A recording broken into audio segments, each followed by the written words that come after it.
Hello po, ito nga po pala yung solid supply na ginagamit namin dito sa Taytay Branch.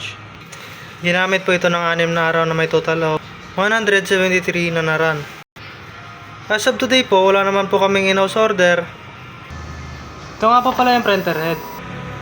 Dito naman po yung capping. Ganito naman po yung tamang pag-head clean.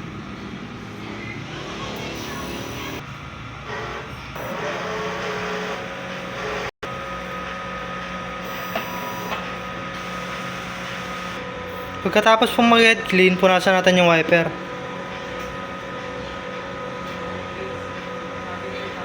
Yun din po yung capping.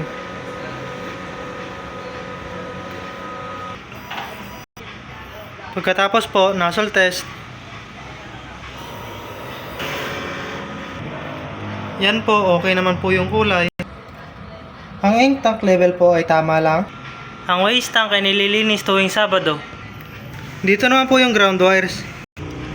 ABR. Dito naman po nakalagay ang aking mga stocks. Ito yung sa inyo supplies. Dito naman po yung unused. Tama lang po sa CMYK. Dito naman po yung production log.